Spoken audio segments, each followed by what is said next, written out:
we are live. We got a message from somebody saying, "Bruh, you are late, just by just a hair, just by a minute." So apologies there. If you're joining us today, we do these events, lots of events about once a month or so with Enable. We have other events we do as well. My name is Stetson, founder of This is an IT Support Group and IT MSP Entrepreneurs. If you're here, you probably got tagged with an everyone tag or perhaps an email, something like that. But I want to thank everybody who is joining in today because we have a very exciting guest, Paul Kelly, who is head nerd at Enable. Paul, could you give us a little bit of an intro of who you are and what you're up to at Enable, please? Thanks, Stetson. Thanks for having me. Honored to be here. I think I'm probably the last head nerd to make an appearance here, but save the best to last, to say. We'll get them all. So I am a head nerd at Enable. I'm based in Cork in Ireland, in case anyone's wondering where the accent's from, and I've been with Enable now just over 9 years. Joined initially as part of the sales engineering team, as most of the head nerds have some form of background in. And in the last couple of years, I've been working with the head nerd team as well. Primarily focused around the N-Central platform, do a lot of work around cloud and stuff like that as well. I suppose I'm unique in my positioning, Stetson, that I'm located in Ireland and the rest of the head nerds are located in North America, across the US and Canada. So I tend to kind of be roped into a few more things outside my normal comfort zone, but I'm happy to give it a go as well. And then prior to joining Enable, I actually worked on the other side of the fence for an MSP, 2 MSPs over the period of 16 years. So I've kind of just celebrated in the last couple of months 25 years actually working in the industry, both for MSPs and now with MSPs at Enable as well. Fantastic. Thanks for that intro. I'm not too familiar with Cork, but I've been to Dublin and Belfast.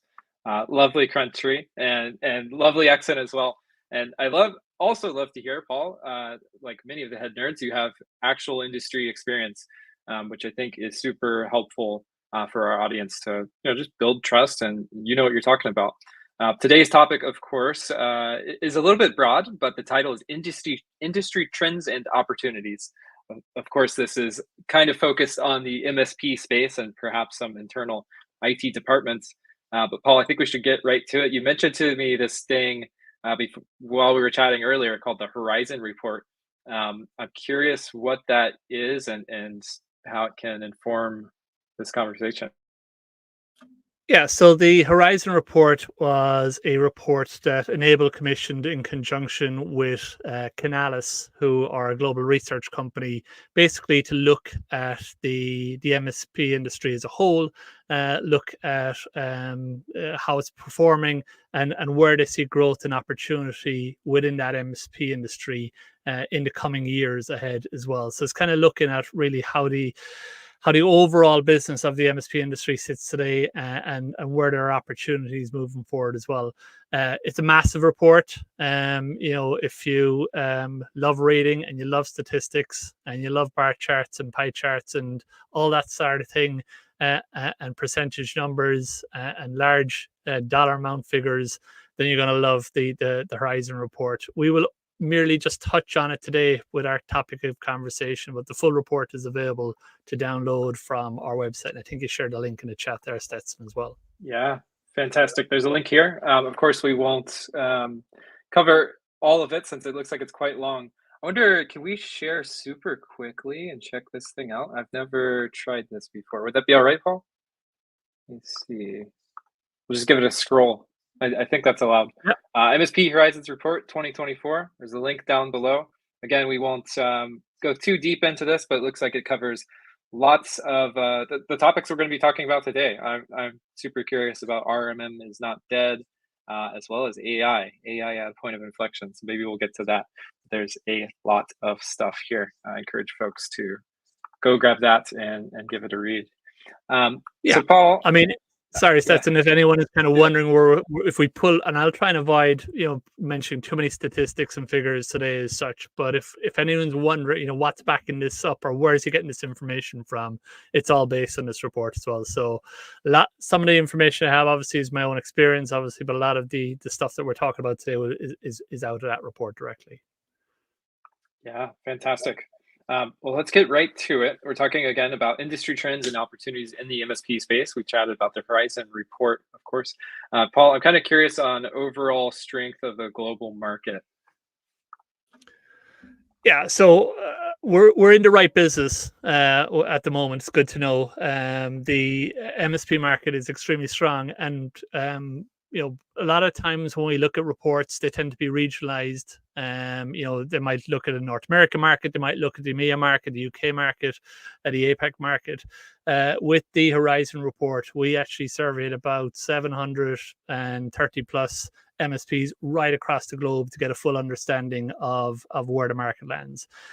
We estimate, or the report estimates, that there's over 335,000 organizations now that operate in some form of managed services, either the traditional managed service model or a co-managed service model or managed services models to support enterprise and kind of that co-managed IT, internal IT departments as well. The value of the industry today is $419 billion, which is massive. That's billion, not $1,000,000. I always think back Be to Shark Tank or Dragon's Den, when a guy goes in and said, if I can just take 1% of the market, if we could just take 1% of the global MSP market stats, and we'd be away in a hat. And they also forecast that this is growing year on year at about 11% compound annual growth rate as well. So not only is the market incredibly strong today, it's actually going to grow and increase moving forward as well. So if you're working for an MSP, if you own an MSP, if you work like me for a vendor that supports MSPs, it's really in a strong position moving forward. Yeah, that's awesome. And I always turn into a business nerd when I hear these terms like CAGR or compounded annual growth rate. And one question I had, Paul, that maybe is a misconception. There might be some folks out there thinking, "Oh, MSPs are dying, or this model's fading away," as you see, I don't know, more SaaS services or self-managed stuff come in. Of course, we've talked about that 11% CAGR. What else would you say to folks who might have that belief? I mean, I've worked in the industry, Stetson, for 25 years, and if I go back to 1999, first day on the job, and looked at the technology that was available then, and looked at how we supported, the organizations that we were, contracted to support back then, and compared today, it's there's no comparison. It's like two different worlds. They're almost like different planets as such. So the MSP space is always evolving. How we operated as an MSP, or how people operated as an MSP, 10 years ago, 15 years ago, is certainly different to how MSPs will operate today. But like every good industry, it just evolves. There's new opportunities coming in. I mean, I left the kind of working for an MSP just as kind of Azure was coming in, Microsoft 365 was coming in as such. So you started to see that shift. There was a cycle where, people were not renewing their hardware. They were starting to shift to the cloud. They were starting to shift away from on-premise Exchange to, Microsoft 365. So the industry is always growing, and there's newer opportunities coming in all the time then as well, where with more and more infrastructure now in the cloud, maybe traditional MSP tools that they've used like RMM solutions need to start shifting and focusing in that direction. Also, when we think about the services that we need that are more important to customers today now, connectivity, being able to get online from wherever they are in the world. The industry is always evolving. It's actually becoming a little bit more complex, particularly since COVID, and obviously everyone moved away from the office. I myself sat in an office for years and never had a desire to work from home. And then one day everyone was called together and said, look, go home for a couple of weeks. And now, 4.5 years later, I'm still, located in one of the wardrobes in my house because I haven't set up a permanent workspace. But obviously I still need to be supported, and there's many other people out there need support as well. So maybe how we, if we look back 5, 10 years ago, how we supported our customers then, that might be different to what we're doing today. But I wouldn't say it's a dying industry as such. If anything, there's potentially more opportunities, and that's reflected in the actual, the compound annual growth rate, or the CAGR, as those business nerds like to call it as well, and the actual overall strength of the MSP market. Yeah, awesome. So TLDR sounds like things are shifting and evolving, but definitely not dying. And not to beat over the CAGR or CAGR term too much, but I was just searching through that Horizons report as well. There's another interesting statistic about cyber insurance growing at approximately 26% CAGR over the next 8 years. So definitely different shifts within MSPs. But Paul, I'm kind of curious. So we're just kind of getting into this, but what do you see as perhaps some of the biggest challenges that might be facing MSPs today? And I can think of a few, but I'm curious what you think. Well, I mean, number one always, Stetson, is new customer acquisition. That's top of the list. And actually, looking at the report, I think it's in terms of the people's responses in the report, that was 22% of people polled in the report said that was their biggest issue as such, and that was almost, I think, double anything else. New customer acquisition is always going to be tricky. That's why I suppose ourselves here at Enable, if I look at my own team, we have Stephanie Hammond, who does a huge amount of work, and I know you've had Stephanie on in the past on the sessions as well, talking about new customer acquisition and the steps to take new customer acquisition, growing that business as well. So that's always going to be challenging. There's also things like customer budgets. Particularly now as there's more and more SaaS-based solutions out there, end customers in the past are kind of conditioned to, pay a fixed fee or get a lump sum target that they know they have to pay each month. Whereas now we have, a new user comes on board. That means the new licensing. There's a whole host of costs associated with it, a per user model. So that makes it kind of a little bit more difficult for organizations to budget for as well. There's always, upskilling existing staff, with new technologies. Where do you actually find the time to train your staff and allow them to support new technologies? If there is a shift away from an on-premise to a cloud-based solution, how do we go about supporting that as well? And then you have things, as you mentioned, cyber insurance requirements. How do we make sure that we're compliant with cyber insurance policies? How do we make sure that our technicians that work in our MSPs are compliant, and how do they make sure that their end customers are compliant? So, I mean, we could probably talk for a whole hour on the challenges that face MSPs as such. There's a lot of good, difficult things out there.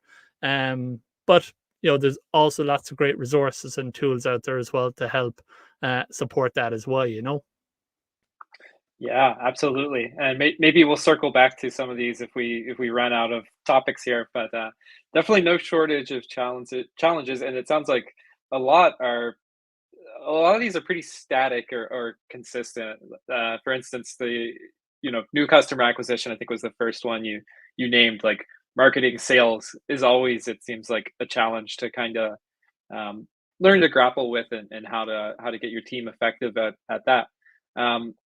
We talked a little bit about new tech. I think for a buzzword bingo, would you call this like AI wave a challenge facing MSPs today, or any thoughts there?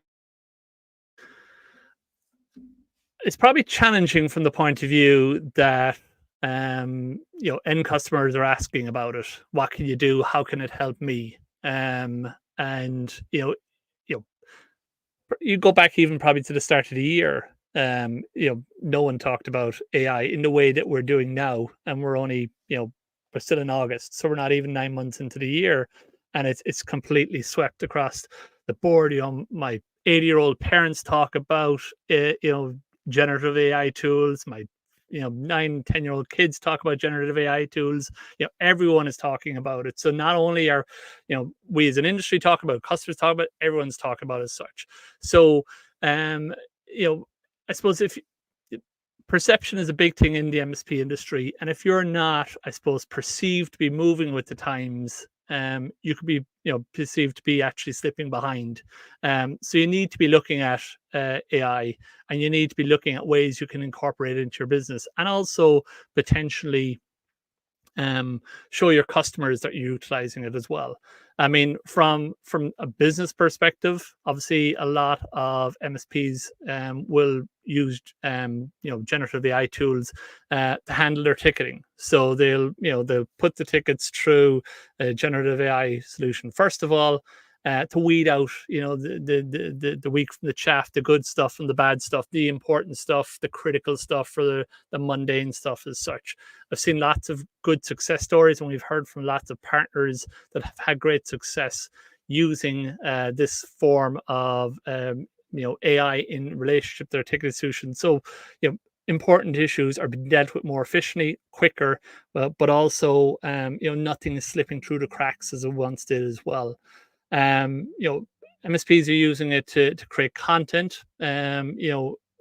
It's very hard these days to look at something like LinkedIn or any the social platforms that people might use for marketing purposes, to kind of understand. I wonder, did a person write that, or did a generative AI solution write that as well? It can help formulate responses to partners. It can also actually help manage things like feedback from partners. Identify pain points that your customers might be suffering from. And then from a technician's point of view as well, it can help with things like scripting. So you can actually expand the functionality of the tools that you use. So we talked about upskilling staff earlier on. Maybe there's a need to support new technology or have new monitoring capabilities within your organization for your customers, and to provide better level of support for your customers. If you don't have the time to kind of delegate technicians, go off and figure that out, and generate some scripts that does exactly that. You can save time by actually working with generative AI solutions. They're not going to be perfect every time, but you can certainly cut down and reduce the amount of work it takes to actually build and customize scripts. So there's lots of really good use cases that you can use AI for today. I think everyone should look to embrace it. I think in 10-15 years time, who knows where we'll be with AI, but we're telling kids and grandkids they won't even be able to comprehend the idea that we worked without generative AI tools and AI, as we did prior to this year as well. Yeah, fantastic. And I almost want to apologize for bringing up the topic of AI. As you mentioned, it's like everybody's talking about it. Parents, young kids, etc. But it'll be, as you said, really interesting to see where things go. I personally think that's probably one of those areas that's going to have a higher growth rate. But I'm curious what others, if someone's not focusing on AI, what other kind of verticals will we see higher growth rates in?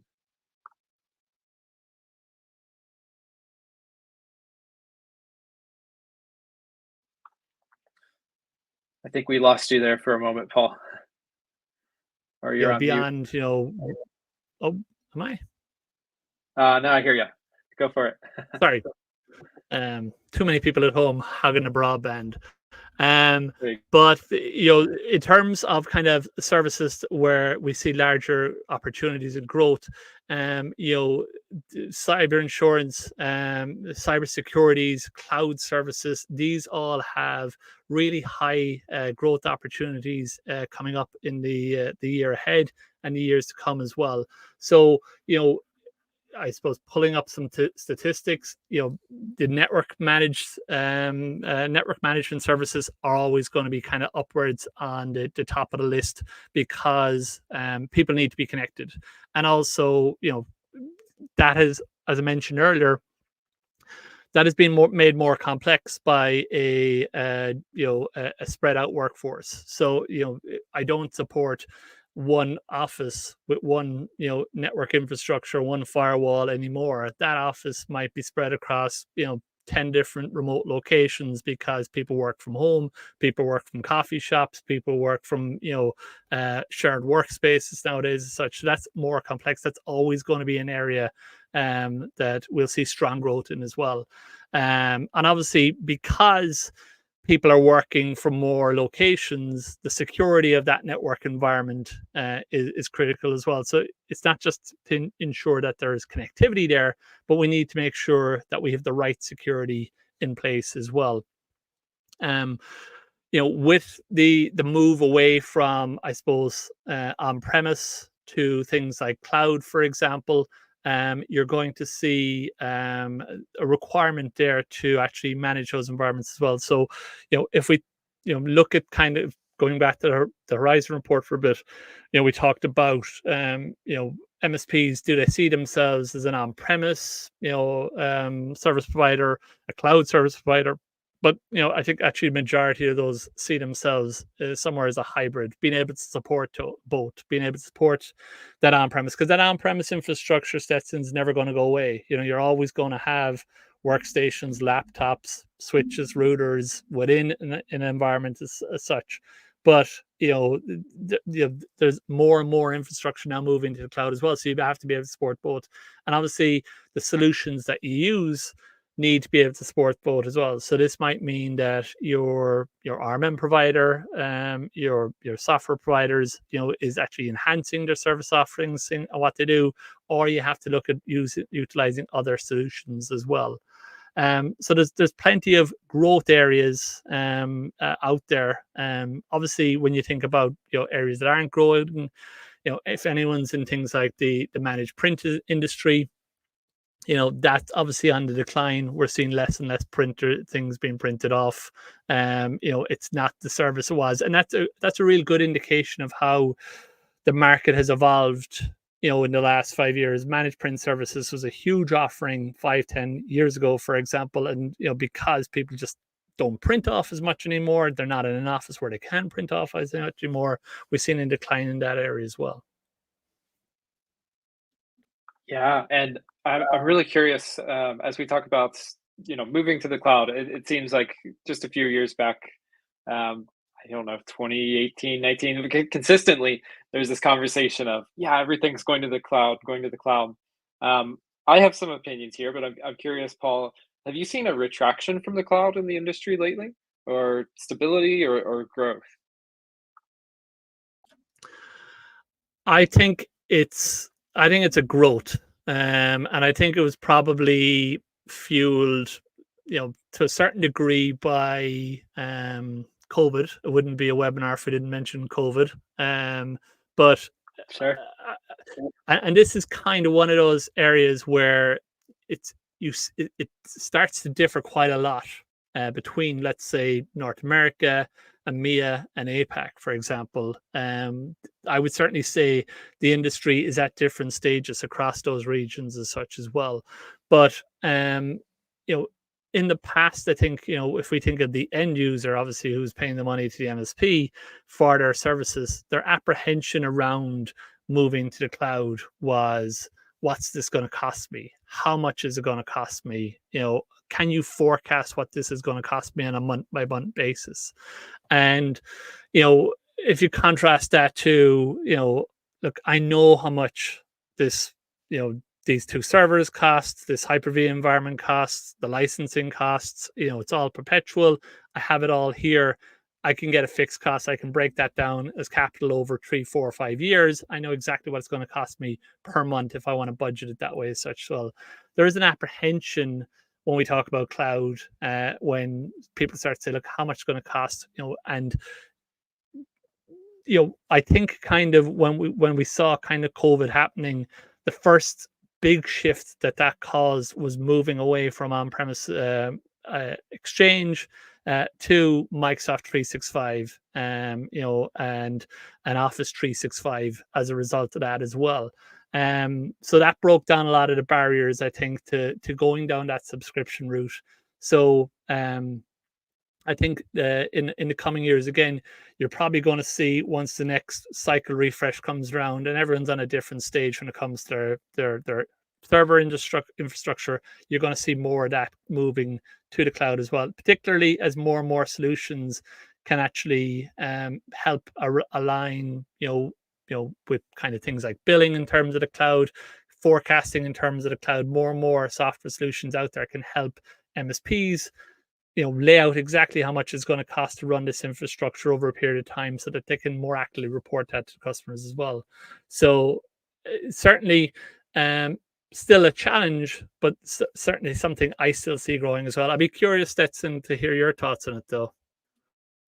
Yeah, for sure. The reason I kind of asked that, I wouldn't say that there's a retraction, but it seems like there's a growing number of companies, not in the MSP space, but perhaps like app developers. I always bring up DHH, who is David Heinemeier Hansen, the guy who founded Basecamp. Kind of controversial figure a little bit. They founded Ruby on Rails, but he's always tweeting and posting about how they're blowing away their cloud infrastructure and moving things on prem due to most like a cost, b understanding what costs are and forecasting them, which I think you highlighted a little bit. To me, it seems like that's a huge problem in the industry, just given that there are sub industries. I've seen companies that specifically focus on cloud cost reduction, right? They'll come in and analyze what you have and right size instances and take some cuts of what they save usually. But at the end of the day, I think it's probably, as you highlighted, most organizations are going to go with that kind of hybrid approach. And there's even a quote in the Horizons report I'm seeing here. It says, "We don't see cloud becoming 100% or on-prem 100%. Even if more cloud server environments would be preferable. We have a couple clients that are pure cloud or on-prem, but most are hybrid. Most decisions can depend on bandwidth and cost." So I think in the case of people dueling on the internet and having these discussions, it's a lot of times just the loudest voice winning. But I do think it's kind of important to highlight some of those challenges around cost and like crazy storage fees and just understanding what you're getting into and some of the implications. Um, I think Stetson also as well. If we look back traditionally at why we had on-premise infrastructure, when we think about servers, and I can't imagine how many servers I've installed or set up over the years, thousands. But servers were put in place, as a large capital expenditure to an organization, because that's where email was, that's where the HR package was, that's where the accounts package was as such. And as more and more services shift to the cloud, so who doesn't use Microsoft 365 these days, or Google Docs, or some form of SaaS-based mail and documentation solution? Who's not using an online accounts package these days? All the big names all have SaaS offerings as such. So actually, the reason why we had on-premise infrastructure in the past, just because we're now shifted to cloud, doesn't mean we have to replicate that as well. So there's a shift to the cloud, but it doesn't mean we're just taking everything that we had previously and putting it in Azure or AWS and running the same applications from there. We can actually scale back on a lot of the previous on-premise infrastructure, the high ticket capital expenditure on-premise infrastructure, because we don't need that anymore in the cloud. Awesome. I think you just cut out just there a little bit towards the end, but I think you're back now. Awesome. Yeah, it's very interesting and kind of a debate as old as like iPhone versus Android, right? Like what's the saying? Castle and moat versus local, something like that. I'll have to find it exactly. Um, but Paul, moving on a little bit, I do want to talk. How should we structure this about money? Not money, but M&A or mergers and acquisitions. So we had this as a line item. All I have is M&A in the market. So I think yeah, for many folks, founders that start an MSP, some of them want to operate for cash flow forever or get acquired, um, have a big payday and exit. But curious your thoughts on some trends on mergers and acquisitions, Paul. Yeah, so I mean, this is a very interesting part of the report. And obviously the report which came out this year is based on research done across 2023 as a whole, and that year saw a 60% decline from the previous year in terms of mergers and acquisition activity. So it's rapidly slowed down. So there was a boom obviously in 2022. It drastically slowed down in 2023, and um, even though it slowed down, it wasn't for will of trying for mergers and acquisitions. So of the 730 plus organizations that were partook in the report, nearly half of them said that they were looking to acquire. But actually only about 13% were in a position where they're looking to sell as well. So it's like the housing market, property market, supply was has not, or demand has exceeded supply. So if you are in a position where you're looking to cash in and check out, you're in a very strong position. But also, one of the interesting things about the report was, you got a lot of quotes. And you've picked out a couple of quotes already. But one of the quotes around the mergers and acquisitions, I think it was actually an organization down in APAC where they said they were looking to acquire a business. But often it's not a culture fit, and small MSPs don't have differentiators.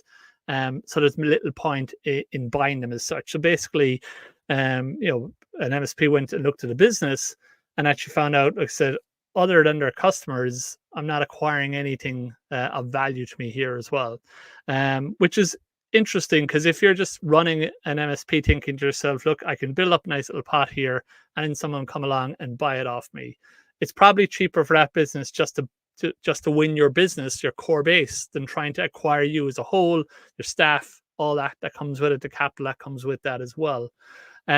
So one area, I suppose, that can certainly help if you're in the business of, and this goes both ways. If you're interested in selling, or if you're interested in acquiring an MSP, look at your. So if let's say you're interested in acquiring an MSP, look at your core business at the moment, and identify where you're strong. Do you operate in a specific vertical? Is all your business in the financial industry or the legal industry, for example? If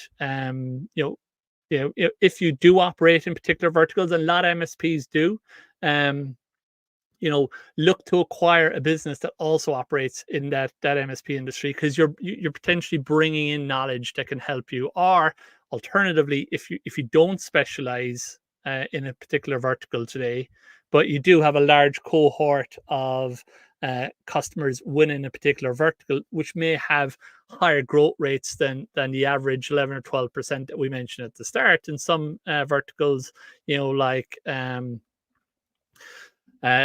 construction and retail, for example, they are on about 18%, which is 6% higher than the average growth rate, or the average revenue that comes in. They're more profitable. So if you can acquire an MSP that specializes already in one of those verticals, then you're allowing you to be more focused. The MSP that you're buying obviously adds value to your organization, allows you to scale out as well. And MSPs are becoming global organizations. We don't think of MSPs as being becoming global organizations because an MSP tends to start off very regionalized, very localized. It grows organically over time within its region, within its province, state, country, even in some cases, but very rarely crosses borders as such. Whereas because everything can be done remotely now, because there's a need for kind of 24/7 support, actually having and acquiring MSPs outside your geolocation can just enhance your business as well. So, M&A is still out there. It's still something that a lot of people are looking to do.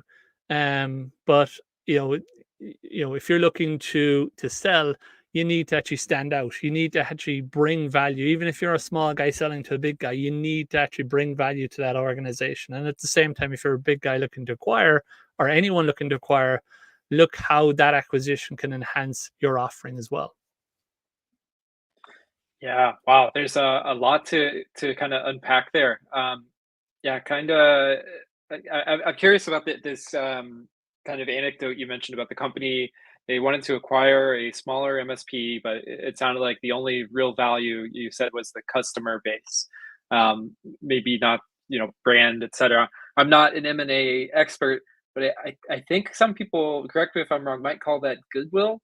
I don't know if you've heard that term or have seen that, but my quick Googling says that goodwill refers to a premium paid by acquiring a company over fair market value, represents intangible assets and future economic benefits. Um, the question I want to ask is for that seller, or anybody that wants to sell, do you have advice for how they could be a more attractive acquisition to a potential buyer? Yeah. So, I mean, certainly, if you have expertise amongst your staff when it comes to the technology you use and also the customer base that you support as such. Um, you know, I mentioned lots of MSPs focus on certain verticals, but lots of MSPs are just quite happy to take business wherever they can find it as well. Um, the benefits of having strong relationships with certain industries is that it can open up more doors for you. So if you are a smaller MSP, you might have a very good solid platform of customers. But building relationships outside you supporting them from an MSP point of view, like if you have lots of customers that, let's say, are in the legal industry, go and look to do work, offer time, offer webinars, offer to go to events and talk on areas that you're an expert in terms of security. Even if it's a case of turning around to a business and say, look, I can do talks in your schools, whatever it may be, on how to protect your industries. you know go beyond your service offerings and build that relationship, because that what you'll find is that will open doors for you then. So you'll have a situation where you can come into every business that you support is probably form a member of some business group. It could be something like the Rotary Club. It could be an industry specific group. If you can build that relationship with your clients and actually get in the door, that can open up other opportunities for you as well. So when a business looks at you, then they say, okay, this is a small guy, with a certain cohort of customers, but actually he's got great connections, he's got great relationships with an industry that we're really interested in. He's got the doors open for us already. So there's real value in bringing him into our organization as well. Yeah, awesome. It sounds like kind of that timeless advice of there's riches and niches, right? um, just kind of going deep and like you said, building relationships. Um, cool. That's really interesting. I'm myself really curious about M&A. I'm kind of a business nerd, so good to hear that. And yeah, I was just scrolling through the Horizons report again as we were chatting there. It's really good stats to kind of understand the market as a whole. Um, moving on just a little bit on some different topics. So you mentioned, Paul, that when we were chatting over email, that cybersecurity is actually the biggest opportunity for MSPs today. Could you elaborate a little bit there? Sorry, Stetson, you broke up me there. I just got the Oh, biggest no worries. opportunity. Apologies. Yeah, I saw that you mentioned cybersecurity is the biggest opportunity for MSPs. Can you elaborate a little bit as to why? Yeah, so I mean, a lot of it's down to regulation, within the different regions, and obviously regulation. Obviously, no matter where you're located in the world now, there's going to be some form of regulation that you have to adhere to as such. We've had GDPR over here in Europe. for quite a few years now. We have things like HIPAA, for example, in the US. You have the Poppy Act in South Africa. There's more and more regulation coming in, and in order to meet that regulation, and your customers to meet that regulation, they have to have certain infrastructure in place, certain guardrails around their networks and their end users as such as well. So you're seeing a shift in terms of what will do for security. In the past, pre-regulation days, everyone had an antivirus product on their machine to protect against viruses as such. But because you're dealing, and depending on the industry you're in, you could have, you have all this personal identifiable information that you have to protect as such. An antivirus solution just doesn't cut the mustard anymore. You got to start looking at, EDR solutions. You also then have to think about, okay, what other threat vectors are out there and how potentially could this information be exposed. So you need to look at MDR solutions as such. So there's so much regulation coming in these days, that you have to protect end users' data and take the measures to actually protect end users' data, that it's driving opportunity as well. The conversation around using EDR over AV, or traditional AV solutions, for example, that's not so much challenge anymore. And if whether you are IT savvy or not, what regulations are out there, and how you can actually what requirements are there, and it's very easy for an MSP to explain these solutions to it. So there's definitely opportunities there for MSPs to start to look and enhance those offerings that once moving from AV to EDR, now introduce MDR and XDR to help with those regulations as well. Cyber insurance obviously is another area where there's you mentioned earlier on, there's a 26% compound annual growth rate, which is massive compared to the 11% we mentioned in the coming years as such. In the report, it's only 38% of MSPs said they're actually talking to end users about cyber insurance as well. So this is another huge opportunity to have conversations with customers, because when we think about regulatory requirements, or we think about cyber insurance policies, in customers in the past would maybe kind of, when you came knocking on the door, think, oh, here he is again, coming to sell me something, coming to pitch me something. Whereas you can now change that approach, and you can, rather than say, look, I'm going to try and sell you this, is I'm going to tell you a story. I'm going to tell you what the situation is. I'm going to tell you how you can deal with it. And I'm going to tell you what the consequences are if you don't. And, if they already have a cyber insurance policy, but you explain to them, number one on the list of that policy requirements is that you have an EDR solution and you have a traditional AV. So that policy is not worth anything to you today. You're paying this money, but you're not meeting the compliance and components. So there's great opportunity again for MSPs to sit down with their customers and, explain, I suppose, in a conversation point of view, what they have, what's out there, and how you can make sure that they're compliant with that as well moving forward. So it's an area of huge opportunity moving forward. And it's, I suppose, when we talk about protecting an environment, that's why we're seeing things like EDR solutions having the highest return. Cloud management, for example, with more and more people shifting to the cloud, that needs to be supported as well. There's great opportunities for MSPs in all these areas. Yeah, awesome. Definitely writing on the back of regulation is recommended, right? When there's law in place, that opens up lots of opportunity. I'm kind of curious, Paul.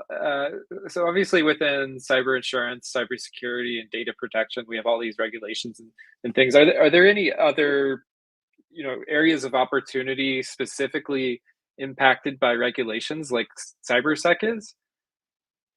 For instance, I read today about like in some AI bill, it's like SD 10 something. But I'm just kind of curious if that's applicable anywhere else. Is there other regulations that could open up opportunities that aren't within cybersecurity? I suppose there's so many different regulations, out there, and there's more coming in. And I saw, in the last couple of months, even the European Union were talking about bringing in regulation around AI and what companies could do with AI and generative AI information, that who owns it and who owns the intellectual property. So there's always going to be more and more regulatory requirements coming in. Um, you know, um, it, it's one of those areas where a lot of it is, when you look at a regulation, is actually makes sense and is applicable across the globe. But I mean, like over here, we don't talk about HIPAA that much, for example, because it's a US regulation. But actually, if we looked at the guidelines and the guardrails within HIPAA, it would actually make perfect sense as well. So, just because an area of or a regulation maybe is not specific to your region, I wouldn't discount that and say, look, we don't care about HIPAA, we don't care about the POPI, or we don't care about GDPR. That's a European thing, for example. Um, you know, it all makes sense. It's all there for a reason, and often you'll find that just because you see a form of regulation in a particular region, there could possibly something very similar within your region, just does have a different name or doesn't have a catchy name as well. So, I would never discount any regulation, no matter where it's from. I think you can learn a lot, and you can, it can formulate a lot of conversations that you can have with your partners as well. Yeah, awesome. And maybe not the most exciting topics for folks is to, read over guidelines and regulations and things. But again, definitely opens up a lot of opportunities for MSPs that can follow those trends as we, time moves forward. Um, Paul, I'm curious. So we talked about cybersecurity, obviously, a lot about growth there. I'm curious, what other are some of the top services that MSPs can lean into and sell for growth in the future. The top services obviously are, tend to be kind of security related items as such. So, we touched on this kind of earlier on. Network security has a 75% growth rate at the moment, because, as I mentioned, users are no longer located in one place, in one office. So you have to, there's more opportunities there to actually ensure your customers are secure as such as well. You know, with the shift to the cloud, we obviously being able to support that, the problem doesn't go away. Just because you previously supported maybe something that was on premise, for example, and now it's gone to a cloud, your customers are conditioned to pick up the phone, ring you when there's a problem. Like if you think about Microsoft, obviously, which is one of the first kind of caused the big shift, but the customer doesn't ring Microsoft when their email doesn't work. The customer rings you. So just because we're moving away from traditional sources of income, it's actually opening up new areas of revenue as well. So being actually able to support cloud and actually build out your packages so that it's what's included and what's not included in your package when it comes to cloud infrastructure support is there as well. And of course, moving to the next level of security has great growth opportunities as well. So, if you are on EDR at the moment, looking at enhancing that with an MDR offering or an XDR offering, or a managed EDR, or another area of high growth rates. I think I might have cut out there again, Stetson. It's this big lag across the Atlantic Ocean, Yeah, that's cable all right. The struggling for transatlantic the cable, I signal. think. I think we got Yeah. most of it. Um, awesome stuff. I think we should shortly wrap up here, Paul, but I do want to circle back just really quickly to the AI topic. I'm curious, are you utilizing it yourself today? Or how should MSPs be utilizing AI? Like, what are you seeing in the market right now? Yeah, I mean, like, I would love to pertain to be the best PowerShell man in the world, but that's Mark Andre, so he's not here. And as much as I'd love to kind of sit down and do all the courses and learn it and play with it and sculpt my knowledge, I'm trying to probably cram in years and years of experience in weeks or months. It's not possible. So from my perspective, I leverage AI to help me with PowerShell. I know PowerShell. I can read PowerShell.